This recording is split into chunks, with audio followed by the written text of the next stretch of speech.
International. Hi there, come on in. I'm Fred Trost. I'd like to welcome you on this New Year's Eve to a special edition of Michigan Outdoors. We're going to talk about the big trophy fish that were caught this past year. We're going to talk about the big bucks of 1982 and the big conservation issues of the year. Well, that and a lot more right here, so stick around. It's Thursday night, time for Michigan Outdoors. If you see an angler on a stream wearing a patch like this on his or her vest or jacket, you know that that person is a Michigan Master Angler, which means they have caught a fish that is larger than the minimum weights set down by the DNR and the Master Angler program. Well, Ned Fogel, you're the recreational fisheries specialist with the DNR. How many species do we have in Michigan that you recognize in this program? As of now, Fred, we recognize 50 species. Boy, we got a lot of fish in this state, Yes, you know we that? do. And Barb Walker, you're the person down at the DNR who gets all the entries sent to you and all the pictures, and you log them and file them. How many did we get this year? As of right now, 492. And a few can still dribble in until the 10th of January. Mm-hmm. What was the category that more people entered than any other? Rainbow trout. And how many did we get? We had just about 70 over the 14-pound entry weight. Wow, and the largest rainbow trout is a whopper, 23 pounds 1 ounce, caught by Charles Johnson from Newport. Ned, why do we get so many entries in the steelhead category? Well, I think it's because we have them statewide. They're in nearly every stream. They're a fantastic sport fish, and everyone likes them. Seems to be the number one fish in Michigan. What's the second most popular, Barb? The walleye. With how many entries? 52 over 8 pounds. Those are big walleye, and the largest one was caught by 10-year-old Doug Schultz. He's from Illinois, but he caught it up in Portage Lake. 14 pounds 1 ounce. That's a phenomenal walleye. That's great. Where are the walleye taken? Well, they, again, are statewide. Of course, I think now probably some of our hottest walleye spots are in Lake Erie, Lake St. Clair. We're picking up some pretty good populations in Saginaw Bay area, and also some pretty good populations now developing in the Bay de Noc area also. Okay, well, our king of salmon, of course, the king salmon, Chinook salmon, how many entries there, Barb? About 40 over 30 pounds. 30-pound salmon. Wouldn't you love to catch one? I bet Joyce Parker from Richland was happy with this 37.5-pounder. She caught that off Manistee County, but where are they mainly caught? Well, primarily our Chinook area is in the Lake Michigan area, all along most of the major tributaries, and also in Lake Huron, also again in the tributaries. Of course, lake trout used to be a bread and butter fish that was number one before we got the salmon in it. How many lake trout entries? 39 over 16 pounds. Okay, and the largest one was 33.5 pounds. Terrific lake trout. A lot of good eating right there. Roy Weichner from Durand took that up in Crystal Lake. But there aren't too many caught in inland lakes, are there, Ned? No, most of them are caught in the Great Lakes, and they, of course, are pretty well distributed throughout Lake Michigan, Lake Huron, and Lake Superior. I believe that we probably still have our biggest fish being taken from the Lake Superior area. Surprisingly, we have a lot of largemouth bass caught in Michigan over, what, 6 pounds? Mm-hmm. How many this year? 26. Boy, that's a lot of bass. And look at the largest one here. Was taken by Donnie Anderson of Mount Pleasant, 8.5 pounds. He caught that in Mecosta County. Well, where is this bass territory, Ned? Well, we have largemouth bass all over the state, but I believe that probably, if you really wanted a big largemouth bass, the place to go would be in the southern area of the Lower Peninsula. And if you really want a big fish that really fights, we'll go for Great Lakes muskie, which was number 6 on the number of entries. How many? 13. Over how big? 20 pounds.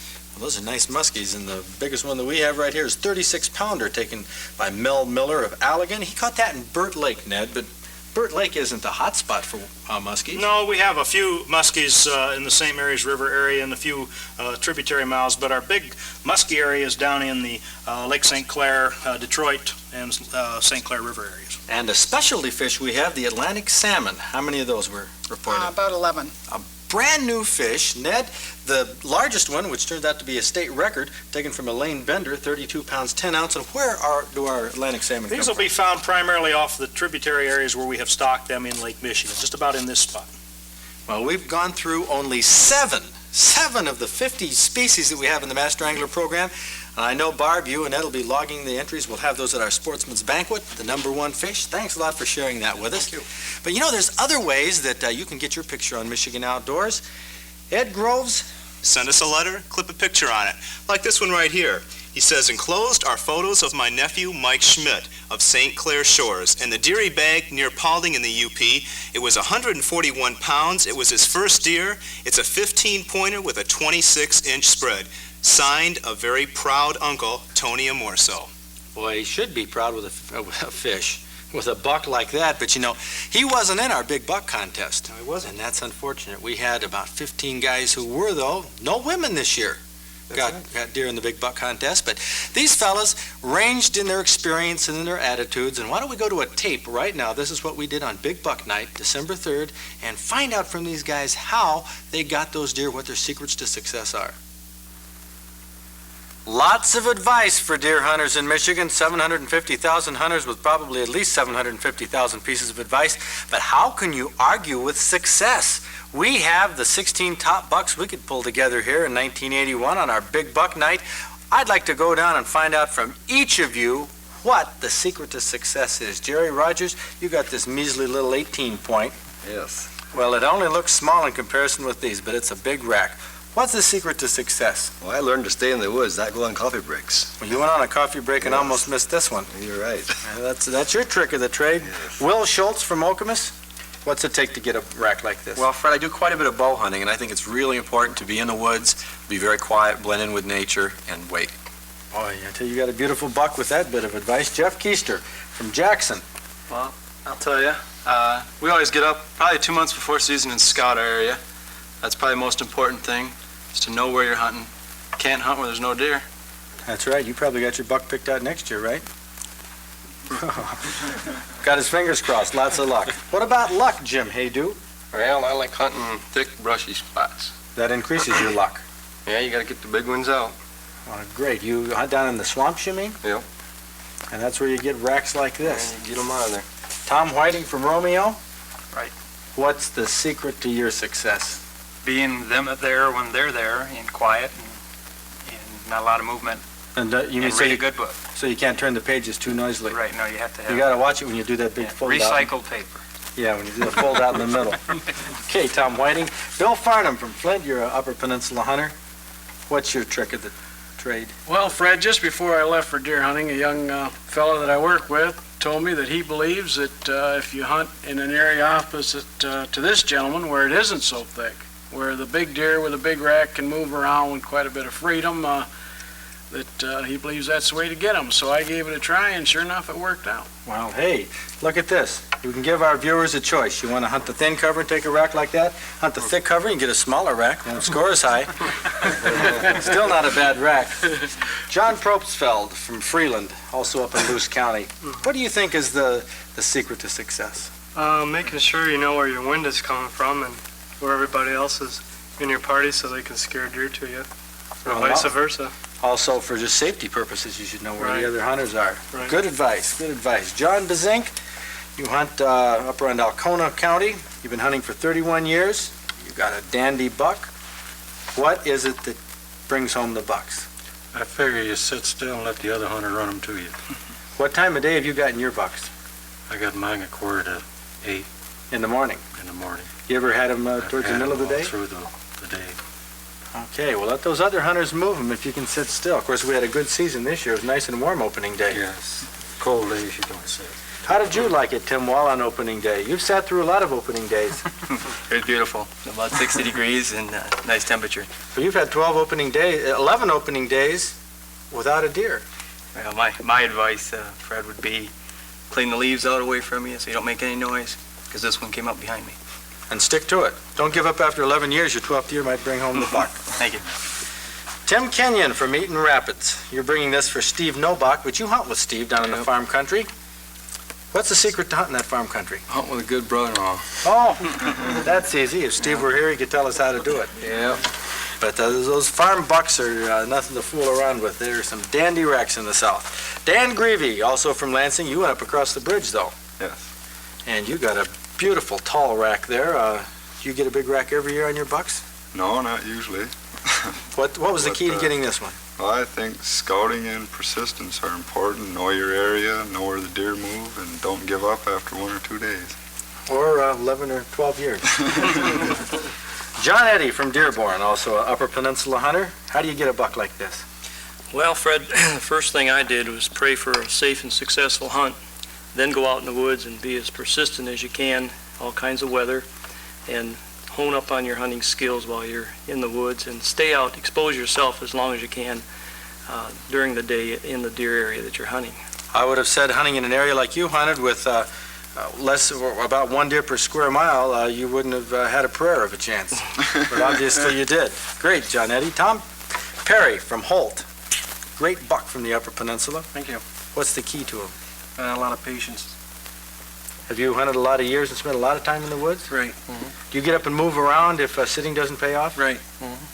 Well, some guys down here say you should sit and wait. You say get up and move after Sure. him, eh? Okay, Ron Crafton from Davison, hunting in Roscommon County. How do you get racks like this? Well, just sitting there at the right time at noon when that noon buck comes by and getting a good shot. Make sure he goes down for a shot. That's right, you got to set your alarm for about 11:30. Get you up in the blind and you'll get a buck like that. Larry Miller from Lennon. Geez, you have 149 and 5/8 score here on your rack. What's the advice that you can give to all these buck hunters that want a rack like that? Well, do your homework. Be in the woods before deer season. Check out your signs. Check your weather. If there's a lot of water laying down, work your ridges. Okay, well, let's talk to the big buck hunter here, the guy with the biggest rack, at least on this big buck night, Charles Rattering from Three Rivers. You hunted down in southwest Michigan. Is that where you'd stick with? Southern bucks? That's where the biggest down there. We're all corn fed. How do you hunt the cornfields? What's the trick to getting them? Now you just gotta wait until the corn binder or the corn pickers push them right out of there, and then you just let them have it. Okay, well, you sound like you do that every year. No, this is only the second year. Second year you got a buck? No, this is the first year I got a buck. This is the first buck I got. Well, that's terrific. How about that for the biggest buck of the buck contest? Well, fellas, that's great advice. We've heard just about everything. Hunt the thick stuff, hunt the thin stuff. Get out there in the morning, get out at noon, get out before the season, hunt for 12 years. How can you argue with that? It's the advice from the buck hunters in Michigan Outdoors. Well, everybody has their own idea on how to do it, how to get the big bucks, and there's controversies about that, but right now I want to talk about some of the real conservation controversies that we've had in the past year. Wayne Schmidt, you're the staff ecologist at the Michigan United Conservation Clubs, and Ray Rustum, you're a field rep working with the clubs. How many clubs does MUCC have right now? We have somewhere between 425 to 430 clubs throughout Michigan right now. Of course, all of these clubs agree 100% on all the issues, don't they? No, usually we have a lot of controversy and argument right in our own ranks. Just round and round, year-round, about how to do this or that, or seasons and limits and environment and so on. Well, let's go through some of the issues of the past year and ones that are coming up. Wayne Schmidt, the bottle bill was a biggie a couple years ago. Have there been any rumblings to change that? No, the bottle bill's here to stay. People in Michigan love it. Unfortunately, we're still getting a few cans and bottles trashing our highways coming in from out of state, which shows why we need a national bottle bill. But that's one that had a happy ending. Yes. What about Indian fishing, Ray? Well, recent court rulings have upheld the exploitation of our Great Lakes fishery by Indian commercial fishermen, and we're right now trying to resolve that through negotiations. If we don't know where we're going to go. We may have to seriously consider whether sportsmen should be funding planting lakes into these seeded waters. Boy, that's going to be a tough one. And of course, this also opens up the can of worms is, do the Indians have the right to take unlimited amounts of game from the state and federal lands? So that's one to keep our eyes on in the coming year. What about the bubbly crude that's comes up through the ground in the northern Michigan, up in the Pigeon River country? Is the Pigeon River issue still a hot one? Well, the issue's pretty well over now. The oil rigs are in there removing the crude oil, and the Cameron Land Trust Fund is receiving royalties from that oil being pumped out. But those royalties are supposed to go for recreational land, but that's been raided. Right, several times. The most recent one was for $45 million to help balance the state budget. Wow, that's probably going to be a continuing controversy. Anytime you have money like that in a pot, sportsmen say that's ours, and there's going to be a squabble. Well, we'll have to keep our eye on that one. Well, Wayne, we brought salmon to Lansing with the fish ladders all the way up the Grand River, and sportsmen have been having a ball with the salmon and the steelhead, but you have been bringing some bad news, to me especially, about eating these fish. Well, it's just an ugly fact of life that because of a lot of pollution that continues in this state, many of our fish are unsafe to eat in terms of unlimited consumption. Says who? Well, says the Michigan Department of Public Health. And next year, anglers can look forward to a new fish eating advisory on their fishing licenses, and we'd all be well advised to look at that very closely. Well, that's something we're going to have to look at very closely here on Michigan Outdoors. That's an issue that's just hard to take, that some of our fish anyway are not safe to eat. We'll get into that. We'll get into that in detail. But what about water pollution in general?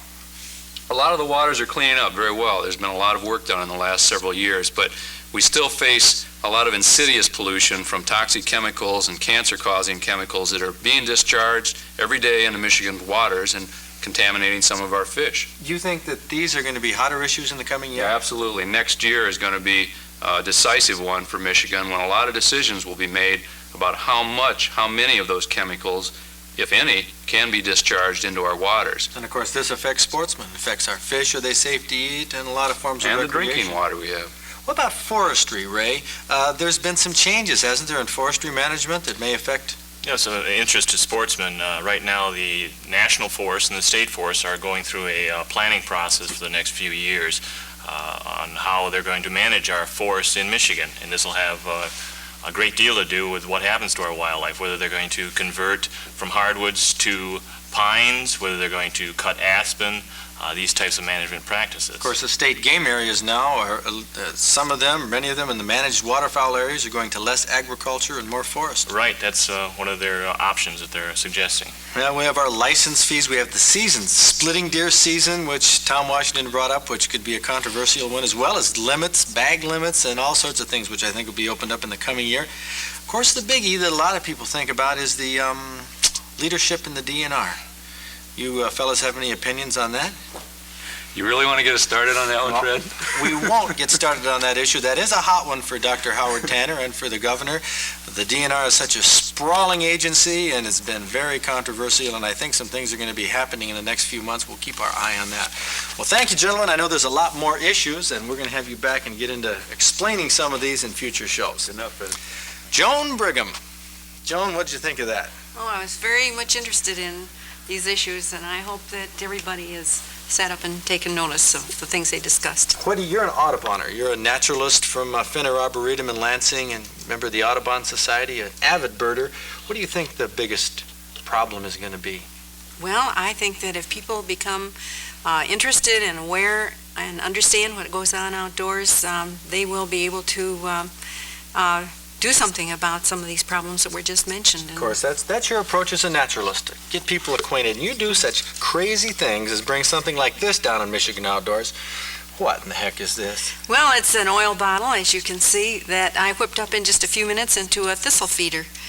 It's made just with a piece of wire run through a hole, a few little holes, and a couple of sticks to go in the holes, and you've got a perch for our finches to sit on to pick thistle seeds out of. Well, believe it or not, your backyard is full of these. Why don't we go to your backyard right now and find out what Joan Brigham, naturalist, her backyard looks like in the winter. Full of bird feeders that a lot of them you just make out of, well, we have a milk carton. We just took the side out of that milk carton, filled it full of seeds, put it on our clothesline, and it's safe from squirrels, and the birds come and really enjoy it. That's just one of the types of feeders you have. I see sunflower seeds, the regular mix you buy in a store. Well, this is a special mix of sunflower and fine cracked corn. Okay, and right behind that you have looks like a commercial feeder, which is purchased. Full of sunflower seeds with big holes, and birds can sit on the perch and get the seeds out. Do the birds prefer the commercial feeders over the milk carton? No, they'll eat anything that's got food in it, and you don't have to spend a lot of money on feeders. You can whip up something out of your junk that doesn't cost a penny. And you just hang it right on a tree branch. Right, hang it anywhere. You don't need a special pole or anything. Well, there's another tree branch with a vegetable bag full of fat. Right. This is fat from beef, and you just tie it on a tree or attach it to a tree with a piece of rope, and you've got an excellent feeder for the birds that like suet or fat. Now here's another more elaborate feeder. It's a big coffee can and 2 pieces of boards that we found around, hung on a wire and full of sunflower seeds. Again, hang that from a branch. That would probably be safe from squirrels or not? No, the squirrels love that one. They can jump right off the limbs onto it, tip it over, and knock the seeds out. Now here we have a commercial thistle feeder. You don't want to spill that thistle seed all over the ground, do you? No, you don't. That's pretty expensive stuff. But the goldfinches and many of the finches love that feeder. You put it out, and 10 minutes later they found it. It doesn't take birds long to find the feed. How do they? Do they smell it? I really don't know. I think that they just watch, and when you come out in your backyard with food, they know you're there, and they come to your feeders.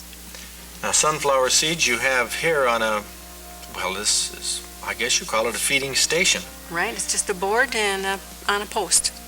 Simple as that. Very, very simple.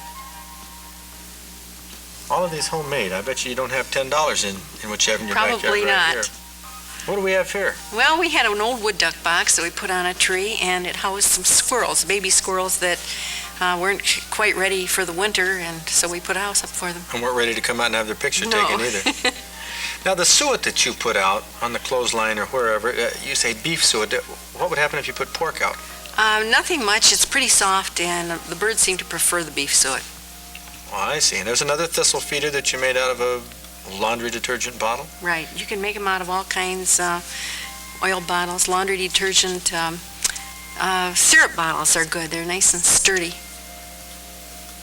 Boy, that's very ingenious. Now, here's one that's right close to home, right up next to your window. Just a tray, almost like what you put flowers in. We really enjoy this. It's right outside our dining room window, and it's about 6 feet long, and the birds will sit right there for us all to enjoy. Takes a few seeds to fill it up. And the birds really don't mind coming that close to the window? They get used to it. The shyer birds, like the cardinals, might not come too readily, but the goldfinches will sit there for hours, as well as squirrels. And a good pair of binoculars with a bird book. You're all set. We're all ready. Okay, we haven't seen any birds yet, but we're going to get into that here. Now, here are some sunflower seeds that you brought down here. What type of bird prefers sunflower seeds? Birds with big seed-eating beaks, like the cardinal, who's so beautiful in your backyard in the winter. And some winters, the evening grosbeak will come down from the north, and they'll invade your feeder and eat those sunflower seeds all up. Yeah, you can see by their beaks that they prefer those big ones. And here we're into this very expensive thistle feed, but it's a specialized type of seed that attracts what? Goldfinches really love it, and if you have a year when you have redpolls or pine siskins, they'll come down and sit on your feeder and really gobble that up.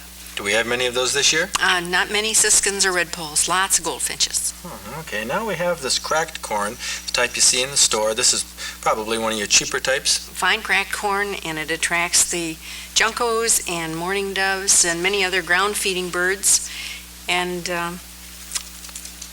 we have our bag of suet. This you say is beef suet. Right, this is just beef fat. Okay, you put that in an onion bag or something like that and hang it out, and what do you attract? Oh, a lot of woodpeckers, hairy and downy woodpeckers, flickers, red bellies, and red-breasted nuthatches love the suet, in addition to the sunflower seeds, as do chickadees. They'll eat the suet and the sunflower seeds as well. They must get a lot of energy off of the suet. They do. Fat is fat and has lots of calories in it. Well, let's go to your backyard right now and see how these feeders worked out. See if it actually attracted anything. Well, let's see. I remember when I went and filmed this. First thing that came out was a squirrel. I love the squirrels in the backyard. They're welcome along with everything else. Don't they eat an awful lot of food, though? They do, but they have variety and fun. And your blackbirds? Some winters, the blackbirds stay around and feed there, too. Are there many this year? Not too many. Why is that? Maybe the food supply was a little short. That's why birds move on. Of course, our favorite winter resident is the blue jay. I love the blue jays in the backyard, even though they are quite aggressive and sometimes chase the other birds off. On the thistle feeder, then we had the goldfinch, and there's a blue jay just chasing the cardinal. Right, and that's why we have so many feeding spots in the yard. If the blue jay chases them out of one spot, they can go to another. And on the bag of suet, woodpeckers just seem to love it, and one chased another away. Are they birds that way on the feeder where they tend to kind of hog it? There's a dominance among birds as among everything else. Why do you have so many feeders in your yard? Because, as I said before, if the squirrels hog one feeder and the birds can't come, they can go to another one. And there's a spot then for all the birds and the mammals in our backyard, so they can all enjoy it. And we can enjoy our backyard wildlife. That's terrific, Joan. That's some good tips on bird feeding. Is it too late to put a feeder out? No. You can start now, but be sure to keep on feeding. The earlier you start, the more likely you are to keep birds that might otherwise move on for the winter. Well, good advice. Thank you, Joan Brigham, for coming down and share a little of nature with us. And I'd like to close out the show this week with some sort of sad news about a show that's on near ours in Detroit, Family Outdoors, Jerry Chippetta's show. Tonight will be the last night that his show is on the air. Unfortunately, it's only been on 18 weeks. And when I talked with Mort Neff back in 1979 about putting an outdoor show on commercial TV, this was his analysis back then. Neither I nor anyone else could sell another Michigan Outdoors on a Michigan network on television today. The demographics are different. The type of people that are viewing the tube are different. Their attitude toward television has changed. And number one, you cannot do a Michigan Outdoors show or anything tantamount to that without having Detroit as the key market. And to sell this program today to the people of Detroit as they exist today, it would be darn hard to do.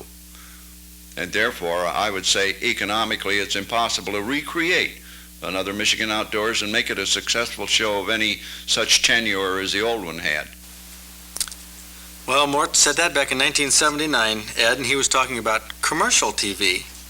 And we feel bad for Jerry Chippetta going off the air after 18 weeks, but they live and die by the ratings on commercial TV, Ed. It's a tough way to go. Right, but we're lucky here because being on the public broadcasting system, our money comes not from commercials, which interrupt our show, but from pledges from our audience. And from underwriters, we're announcing a new underwriter next week. And we have things like our Sportsman's Banquet, which, by the way, will not be January 30th as we previously had scheduled. We've postponed that to March 13th. That's going to be a big one with the master anglers and big buck. Have more details on that in the future. And of course, Ed, if people have ideas, suggestions, and want to get their pictures on the show, where do they write? Easy.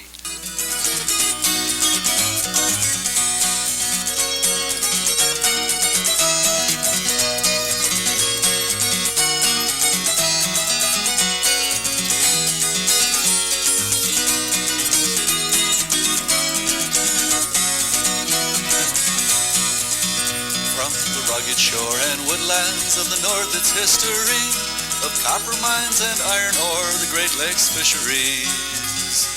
To the farmlands of the southern counties we'll look around again, and all that waits the sportsman in the state of Michigan.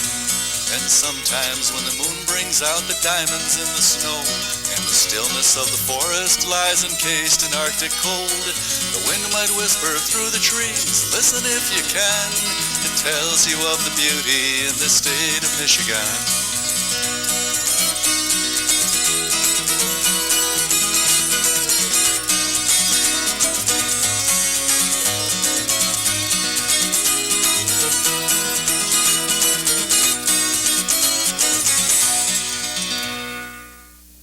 Satellite distribution